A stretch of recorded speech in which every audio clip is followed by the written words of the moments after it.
এই মুহূর্তে রয়েছি হোটেল রাজহংসের যে প্রপার্টি, যে পিকনিক স্পট বানানো রয়েছে নদীর ধারে, সেই পিকনিক স্পটে পিকনিকের সব থেকে সুন্দর পরিবেশ এবং সুন্দর জায়গা। আপনাদের এখানকার পরিবেশটা আরো ভালো করে আপনাদের দেখানোর চেষ্টা করব। বন্ধুরা, আজকে আপনাদের খুব সুন্দর একটি পিকনিক স্পটের সন্ধান দিতে চলেছি। হোটেল রাজহংসের সামনেই যে পিকনিক স্পট রয়েছে, সেখানে কিন্তু অনেক কম খরচে আপনারা কিন্তু আপনাদের পরিবার নিয়ে পিকনিক করতে পারবেন এবং এখানকার সেই সুন্দর জায়গাটি আপনাদের ঘুরে দেখাবো।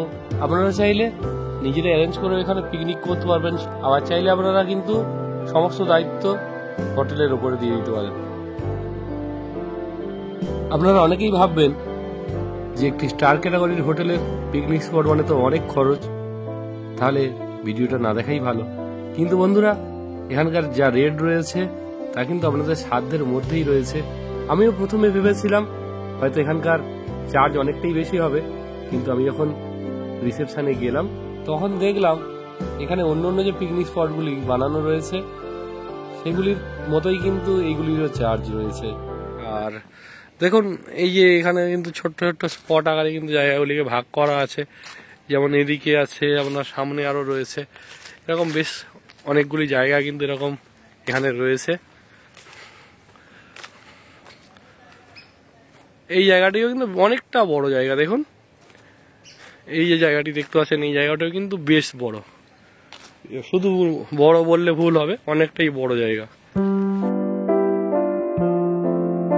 এখানে যে জায়গাগুলি রয়েছে আপনাদের কিন্তু পিকনিক টিমের ক্যান্ডিডেট অনুযায়ী বা সদস্য সংখ্যা অনুযায়ী কিন্তু সেই স্পটগুলি দেওয়া হয়ে থাকে এবং ভেতরটা খুব সুন্দর সাজানো গোছানো। একদম ধার থেকে চলে গিয়েছে একটি কংক্রিট বাঁধানো রাস্তা, যে রাস্তা ধরে আপনারা কিন্তু পুরো এরিয়াটা ঘুরে দেখতে পারবেন। মাঝে মাঝে ছোট ছোট বসার জায়গা রয়েছে, রয়েছে নারকেলের বাগান, যেখানে আপনারা কিন্তু ছোট্ট বাচ্চাদের নিয়ে খেলাধুলা করতে পারবেন। কোথাও রয়েছে দোলনার ব্যবস্থা। এখন এই জায়গাগুলি কিন্তু পরিষ্কার পরিচ্ছন্ন চলছে, পিকনিক তো সামনেই এসে গিয়েছে, যার কারণে কিন্তু সুন্দর করে কিন্তু ঘাসগুলোকে কাটিং চলছে। খুব সুন্দর একটি জায়গা। এখানে যেমন বড় স্পটও রয়েছে না, তো আপনারা চাইলে কিন্তু মানে যাদের ছোট্ট টিম রয়েছে তারা কিন্তু ছোট স্পটও নিয়ে কিন্তু পিকনিক করতে পারবেন এবং ছোট স্পটের অবশ্যই ভাড়া কম হবে।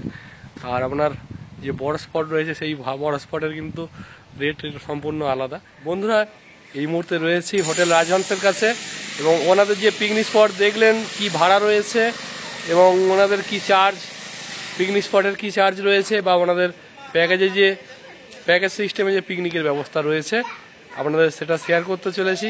তার জন্য আমাকে হোটেল রাজহংসে কিন্তু প্রবেশ করতে হবে এবং ওনাদের রিসেপশনে কিন্তু কথা বলতে হবে। প্রতি বছর কিন্তু এই রাজহংস হোটেলে প্রচুর পর্যটক আসেন, তারা এখানে সময় কাটান নদীর ধারের এই হোটেলটিতে। তবে এই পিকনিকের সিজনে কিন্তু ওনাদের পিকনিক স্পটগুলি কিন্তু খুবই সুন্দর, এক কথায় অনবদ্য। এবং এই দাদার কাছ থেকে কিন্তু ওনাদের আমি লিস্ট নিয়ে নিচ্ছি।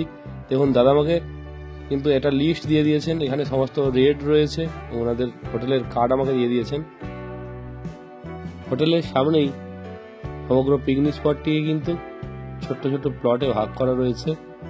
আপনারা যদি শুধু এনাদের স্পট নিয়ে পিকনিক করতে চান সেক্ষেত্রে আপনাদের পার হেড 100 টাকা হিসাবে দিতে হবে। এই চার্জ কিন্তু ধার্য করা হয়েছে শুধুমাত্র প্রাপ্তবয়স্কদের জন্য। তো ধরুন আপনাদের টিমে মোট 35 জন সদস্য রয়েছেন এবং তার মধ্যে 30 জন প্রাপ্তবয়স্ক রয়েছেন, অন্য 5 জন রয়েছে ছোট্ট বাচ্চা।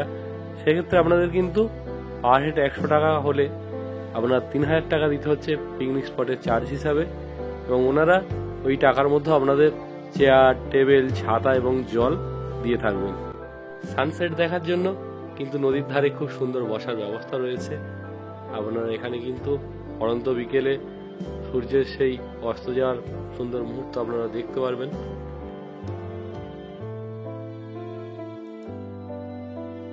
ওনাদের কিন্তু দু ধরনের প্যাকেজ রয়েছে, যেটি চিকেনের প্যাকেজ সেটি হলো 1000 টাকা এবং মটনের প্যাকেজটা হচ্ছে আপনার 1200 টাকা এবং আপনাদের ব্রেকফাস্ট থেকে শুরু করে ওনাদের কিন্তু লাঞ্চের ব্যবস্থা রয়েছে। সব থেকে ভালো হয় আপনাদের সেই দাদার কাছ থেকে যে প্রিন্ট আউটটা নিয়েছিলাম তার ছবি আপনাদের দিয়ে দিচ্ছি। এখান থেকে আপনারা সহজেই বুঝতে পারবেন ওনাদের চার্ট। আপনাদের সদস্য সংখ্যা যদি বেশি হয়, পিকনিক স্পট ভাড়ার ক্ষেত্রে হোক আর আপনাদের প্যাকেজ বুকিং এর ক্ষেত্রে হোক, সেক্ষেত্রে কিন্তু কিছুটা ডিসকাউন্ট পেতে পারেন। যে প্রাইসগুলো রয়েছে সেই প্রাইসগুলো আপনারা চাইলে কিন্তু একটু বার্গেনিং করে নিতে পারেন। লিস্টটা আপনারা ভালোভাবে দেখে নিন। এখানে কিন্তু পিকনিকের মেনু এবং কিন্তু চার্জেস দেওয়া রয়েছে। তো আপনারা চাইলে ফোন নাম্বারে কল করে এ সম্বন্ধে কিন্তু আরো বিস্তারিত জেনে নিতে পারেন। অনেক পর্যটকই জানেন এই হোটেল রাজহংস কিন্তু খুব সুন্দর একটি হোটেল, এবং অনেকেই এখানে কিন্তু একটা দুটো দিন কাটিয়ে যান নদীর ধারে, এবং এখানে সুন্দর একটি সুইমিং পুল রয়েছে এবং সেখানকার ভিডিও আপনাদের দেখাচ্ছি। তবে আপনারা যদি হোটেলের রুমে থাকেন সেক্ষেত্রে কিন্তু আপনারা এই সুবিধাগুলি পাবেন।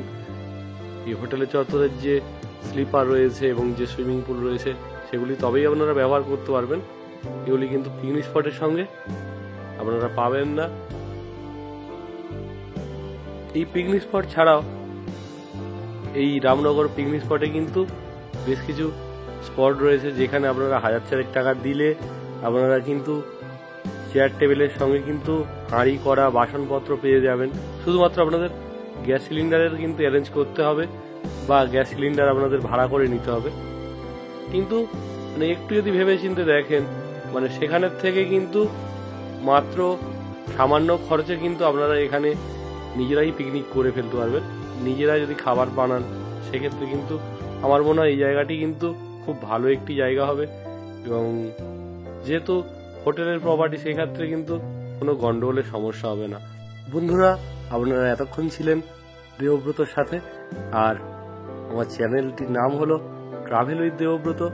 যদি আপনাদের আমার ভিডিও ভালো লেগে থাকে তাহলে আমার চ্যানেলের পাশে থাকার অনুরোধ রইল। গত শনিবারই কলকাতা থেকে বেশ কিছু পর্যটক এই হোটেলে এসে উঠেছিলেন এবং এখানে ওনারা কিন্তু ছুটি কাটাতে এসছেন বাড়ির কচিকাচাদের নিয়ে।